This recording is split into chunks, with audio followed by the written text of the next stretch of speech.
तो देखिए इसमें दो बातें हैं। जो दलाल है, अगर आप उसको डिप्लोमेटिक बातचीत में उसको करें चेंज, तो मीडिएशन होता है ना, कि आप मीडिएशन कर रहे हैं, जिसको वो दलाली बोल रहे हैं।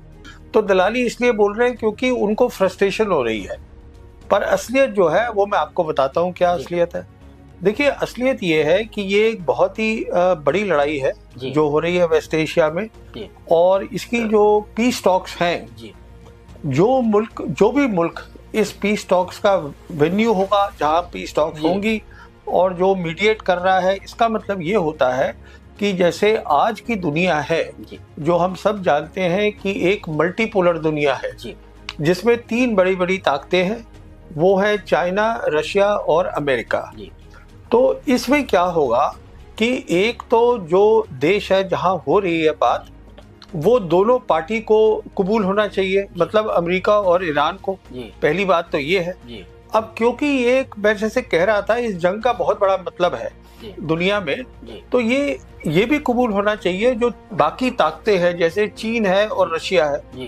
तो पाकिस्तान जो है वो इन सबको कबूल है, और उसका भी एक कारण है। जैसे हमने देखा है जब ऑपरेशन सिंदूर हुआ था, उसके बाद, और मैंने इस पे वीडियो भी किए हैं, जो जियोपॉलिटिकल प्रोफाइल है, जैसे ओहदा होता है दुनिया में और रीजन में, वो पाकिस्तान का बढ़ गया था। ये उस समय मैंने कहा था, और पाकिस्तान एक ऐसा मुल्क बन गया है जिसको तीनों बड़ी ताकतें उनके साथ वो बात कर सकता है। ये मैंने तब वीडियो किया था। तो ये कहने का मतलब ये है कि ये पाकिस्तान के लिए बहुत अहम बात है, बहुत इज्जत की बात है। इसमें कोई शक नहीं है कि उसने अपने आप को ऐसी जगह पे खड़ा कर दिया लाके कि तीनों बड़ी ताकतें को मंजूर है वही हो जाए, और दोनों जो वो है साइड्स है उनको भी मंजूर है। अच्छा, इसके साथ तो ये एक अच्छी बात है। हमारी तरफ क्या हुआ है कि 25 फरवरी को प्रधानमंत्री गए थे इजराइल। उनके जाने से क्या हुआ, और उस समय ये पूरा माहौल था लड़ाई का। प्रेसिडेंट ट्रंप ने अपने बेड़े वगैरह सब इकट्ठा कर रहे थे, सब जानते थे चाहे लड़ाई हो या ना हो, पर माहौल तैयार हो गया था। तो प्रधानमंत्री के उस समय जाने का मतलब ये था कि हम जो है इस लड़ाई का हिस्सा बन चुके हैं, और हमने अपनी साइड तय कर ली है, ये मतलब होता है। तो अगर आप साइड तय कर लेते हैं तो आप न्यूट्रल तो रह ही नहीं सकते। तो अगर आप न्यूट्रल नहीं रह सकते तो आप मीडिएटर तो बन ही नहीं सकते। अगर जयशंकर के उसमें बात करी जाए तो आप दलाली कर ही नहीं सकते, क्योंकि आप थे ही नहीं न्यूट्रल। तो दिक्कत ये हो रही है। तो ये एक फ्रस्ट्रेशन है हमारी फॉरेन पॉलिसी की, मैं उसको इस तरीके से देखता हूँ।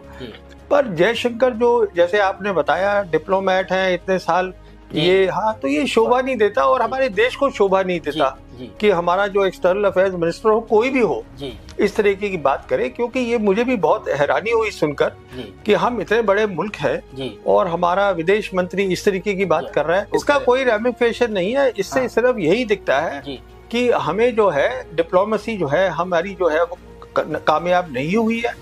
जो अभी तक हम बोलते थे, यही जयशंकर बोलते थे कि हम विश्व मित्र हैं, सब लोग हमसे बात कर रहे हैं, तो अब वो दिख गया है कि ऐसी कोई बात नहीं है।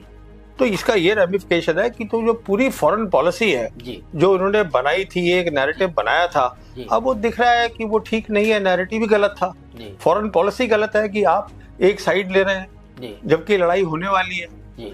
तो हमको तो न्यूट्रल रहना चाहिए था। बाकी हम जानते ही हैं कि जहां तक वेस्ट एशिया का ताल्लुक है, जो हमारी फॉरेन पॉलिसी ठीक होती थी, हम बैलेंस करके रखते थे।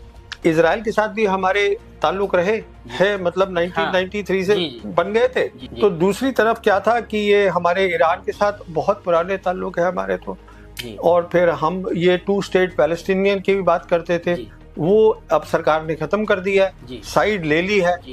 और फिर वो कह रहे हैं दलाली हम नहीं करते। अरे साहब, दलाली अगर आप करना भी चाहे तो आप नहीं कर सकते।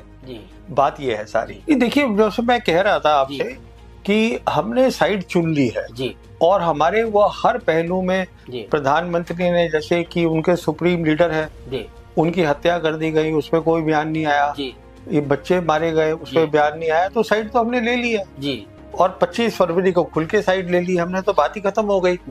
तो उसके आगे क्या बयान आना है। पर देखिए, ईरान जो है एक मुल्क ऐसा है जो एक सिविलाइजेशनल मुल्क है, उसमें बहुत तहजीब है जी, समझदार लोग हैं जी, तो अभी भी जो है उनके फॉरेन मिनिस्टर अग्राची कह रहे हैं कि जो हमारे फ्रेंडली कंट्रीज हैं जिनको हम अलाउ करेंगे आप ले जा सकते हैं। अब उसमें कंडीशन क्या होगी वो तो देखी जाएगी, उसमें इंडिया का नाम भी शामिल है। तो ईरान इस बात की भी इज्जत कर रहा है कि हम जो है सब ब्रिक्स के मेंबर्स हैं और ईरान जो है वो भी ब्रिक्स का फुल मेंबर है। इस साल की ब्रिक्स प्रेसिडेंसी हमारे पास है, इंडिया के पास है और 2 बार उनके प्रेसिडेंट ने और फॉरेन मिनिस्टर ने ईरान के जब उनकी बातचीत हुई जयशंकर और प्रधानमंत्री मोदी के साथ तो ये बात उठाई थी कि आप ब्रिक्स का अपना बयान दीजिएगा कि ये अग्रेशन किया है अमेरिका ने, तो हमने वो भी नहीं किया जी। तो हमारी तकरीर इसमें ये है, कहना ये है कि देखिए हम दे नहीं पा रहे क्योंकि ब्रिक्स के अंदर ऐसे 2 मेंबर्स हैं जो अलग अलग साइड पर है, ईरान है और यूएई है जी। पर ये कोई वो नहीं है, एक्सक्यूज नहीं है। उसका कारण ये है आप प्रेसिडेंट हैं, आप अपनी स्टेटमेंट दे दीजिए कि ये अग्रेशन हुआ है ये अमेरिका का और इजराइल का ईरान के ऊपर और नीचे लिख दीजिएगा कि ये 2 मेंबर की सोच ये है जी। पर हमने वो किया नहीं क्योंकि जैसे मैं आपसे कह रहा था हम तो साइड ले चुके हैं जी। तो दिक्कत ये है सारी। हाँ वैसे कह रहा हूँ ना तो ऑपरेशन सिंदूर के अंदर ये तय करा गया जहां तक अमेरिका का ताल्लुक है और उनकी रिपोर्ट है यूएस कांग्रेस की, उसमें लिखा हुआ है कि ये जो 4 दिन की क्लैश हुआ था, जो जंग हुई थी हिंदुस्तान पाकिस्तान की, उसमें पाकिस्तान की फौज ने बेहतर काम किया है, लिखा हुआ है उसके अंदर। तो उन्होंने ये फैसला किया है कि उसमें पाकिस्तान ने बेहतर किया है, ठीक है ना। तो उसके बाद क्या है कि फिर वो प्रेसिडेंट ट्रम्प भी बड़े खुश हो गए क्योंकि उन्होंने तो सीज फायर करवाया था, उसका तो सबूत भी है। ये सबसे पहले प्रेसिडेंट ट्रम्प ने अपने सोशल मीडिया पे लिखा था, अगर आपको याद होगा कि अब दोनों जो मुल्क है वो सीज फायर करेंगे और उसी दिन उनके लिखने के बाद फिर ये सीज फायर हो गया और हमने भी शाम को ऐलान कर दिया। तो उनका योगदान तो रहा है, उन्होंने रोल प्ले किया है। तो पाकिस्तान ने तो कहा है कि हाँ आपने सीज फायर कराया, हमने उसमें भी उनको श्रेय नहीं दिया, तो वो भी नाराज हो गए। तो कहने का मतलब ये है, तो उससे जो रिश्ते थे प्रेसिडेंट ट्रम्प के साथ और अमेरिका के साथ वो पाकिस्तान के बेहतर हो गए। और तीनों आज जो बड़ी ताकतें हैं, जो एक बड़ी अजीब बात है, आप अमेरिका देखिए, चीन तो उनके खैर पुराने अपने ही हैं और रशिया के साथ में उनके रिश्ते बहुत अच्छे हैं। तो हमारे देख लीजिए आप, हमारे जो रिश्ते हैं वो रशिया के साथ ठीक ठाक हैं और जहाँ तक ये चीन के साथ है हम नॉर्मल रिलेशंस नहीं करना चाहते और अमेरिका के साथ है। और अमेरिका एक ऐसा मुल्क है जो किसी के साथ बराबरी का रिश्ता करता ही नहीं जी बिल्कुल। अमेरिका जो है, क्योंकि अमेरिका जो है वो कोल्ड वॉर जीता था, अमेरिका जो था वो यूनिपोलर वर्ल्ड में था। जब यूनिपोलर वर्ल्ड हुई थी, जब दुनिया में एक ही बड़ी ताकत थी सुपर पावर, जो कि 1991 से 2013 तक चली, तो ये पहली बार है पूरे इतिहास में कि एक ही मुल्क जो था पूरी दुनिया में सबसे बड़ी ताकत था, ये पहले कभी नहीं हुआ। तो जब उन्होंने ये सब देखा है तो वो हर एक मुल्क को नीचे से देखते हैं, वो अपनी बराबरी में उसको देखते ही नहीं है और वो आज भी मानने को तैयार नहीं है कि दुनिया जो है वो मल्टीपोलर वर्ल्ड हो गई है। तो उनका ये है, उनकी सोच है कि हम बहुत बड़े हैं तो अच्छी बात है। तो देखिए इसमें 2 बातें हैं।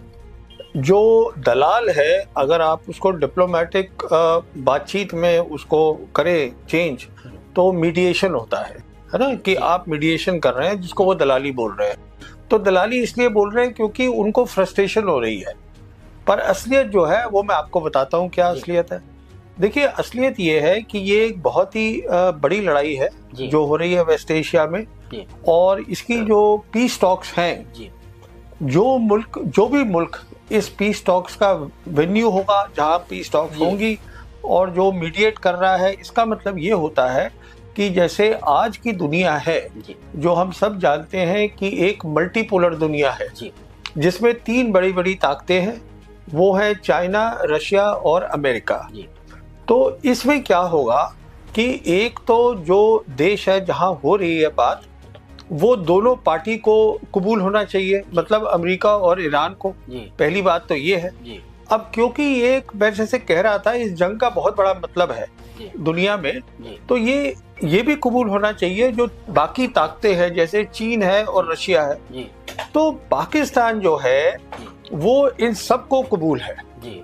और उसका भी एक कारण है, जैसे हमने देखा है जब ऑपरेशन सिंदूर हुआ था उसके बाद, और मैंने इस पे वीडियो भी किए हैं, जो जियोपॉलिटिकल प्रोफाइल है, जैसे ओहदा होता है दुनिया में और रीजन में, वो पाकिस्तान का बढ़ गया था।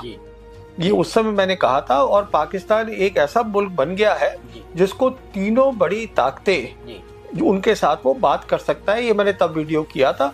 तो ये कहने का मतलब ये है कि ये पाकिस्तान के लिए बहुत अहम बात है, बहुत इज्जत की बात है, इसमें कोई शक नहीं है कि उसने अपने आप को ऐसी जगह पे खड़ा कर दिया ला के कि तीनों बड़ी ताकतें को मंजूर है वही हो जाए, और दोनों जो वो है साइड्स है उनको भी मंजूर है।